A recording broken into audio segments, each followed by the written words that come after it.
Namaskar.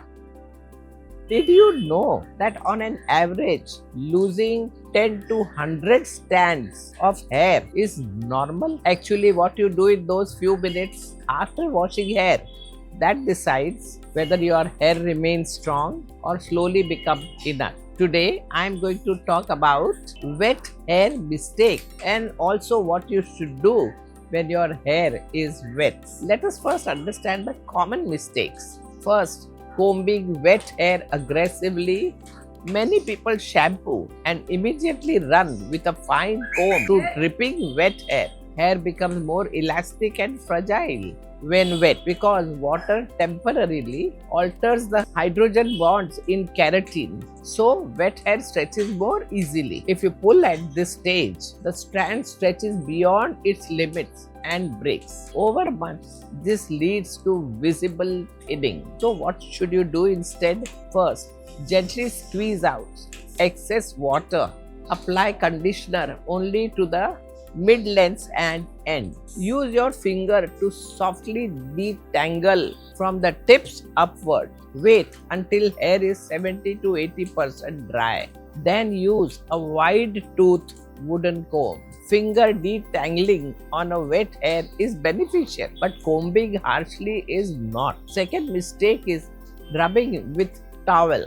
This is harmful because the outer protective layer of hair, the cuticle, gets lifted and damaged by friction. Once damaged, the hair becomes rough and prone to breakage. The correct method is to use a soft cotton t-shirt or microfiber towel. Gently press and squeeze. Do not twist it or keep wrapped heavily for long. Remember, friction is the silent enemy of wet hair.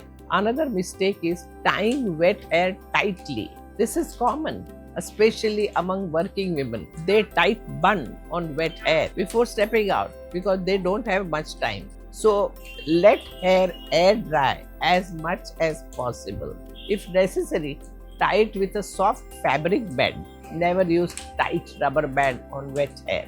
Sleeping with wet hair is also a big mistake, but this is a common habit for some people. What happens is that prolonged dampness leads to fungal growth. Pillow friction can cause breakage and your scalp remains congested. In humid Indian climate, scalp infections are not also very common. It's better to wash hair at least 2-3 hours before sleep. Ensure the scalp, not just the strand, is dry. From an Ayurvedic view, sleeping with a wet head increases kapha, leading to heaviness and blocks channels around the scalp. One very common mistake is using high heat on soaking wet hair. Applying high heat directly on dripping wet head can damage the internal structure. Rapid heating may form bubbles inside the hair shaft and weaken it. A safer method is to let hair partially air dry first. Use low or cool heat. Keep the dryer at least 6 inches away. Avoid daily heating. Now see what actually is good to do on wet hair. Wet hair is not the enemy, wrong handling is. So apply conditioner properly. When hair is damp and excess water is removed, conditioner smoothens the cuticles and reduces future breakage. Apply only on length. Leave 2-3 minutes, then rinse with normal water. Do gentle finger detangling. This prevents knots from tightening as hair dries. Always start from the end and move upwards slowly. After washing, gently press the scalp with fingertips, not nails. This improves microcirculation and relaxes the nerve. Put a drop of coconut oil on damp ends if hair is dry to rub lightly to help seal moisture. Use very little. Morning natural air and soft sunlight is always better. Avoid harsh noon sun on dripping wet hair. Now let's understand something very important. Hair fall is rarely only about hair. It reflects our internal balance. So along with correcting wet hair habits, we must strengthen the roots from within. First, regular oil massage 2 to 3 times a week. This can make a visible difference. Use warm coconut oil in summer and sesame oil in winter. Take a small quantity and massage gently with your fingertips for 5 to 7 minutes. There is no need to cause aggressive rubbing. Leaving it on for 30 to 60 minutes before washing. Research has also shown that oiling helps reduce protein loss from hair strand, which means the hair shaft remains stronger and less prone to breakage. Next comes nutrition. Hair is primarily made of protein. So, if the body is not nourished properly, the hair cannot be strong. Ensure that you are getting adequate protein through foods like dals, sprouts, and paneer. In India, iron deficiency and low vitamin B level are very common and are frequent reasons for persistent hair fall. If shedding seems excessive, wise to get these levels tested instead of guessing. Then there is a yogic support.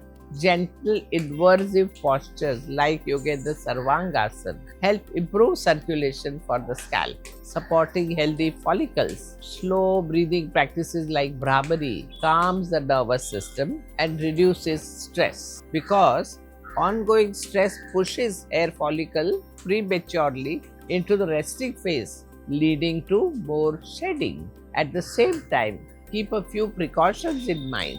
Avoid washing with very hot water as it dries the scalp and weakens roots. Do not wash hair excessively unless truly needed. And if hair fall continues beyond 100 to 150 strands daily for several weeks, check whether you have thyroid imbalance, anemia, or hormonal issues. Sometimes your body is asking for attention and you must listen with care. Wet hair is like tender soil after rainfall. If we handle gently, roots strengthen.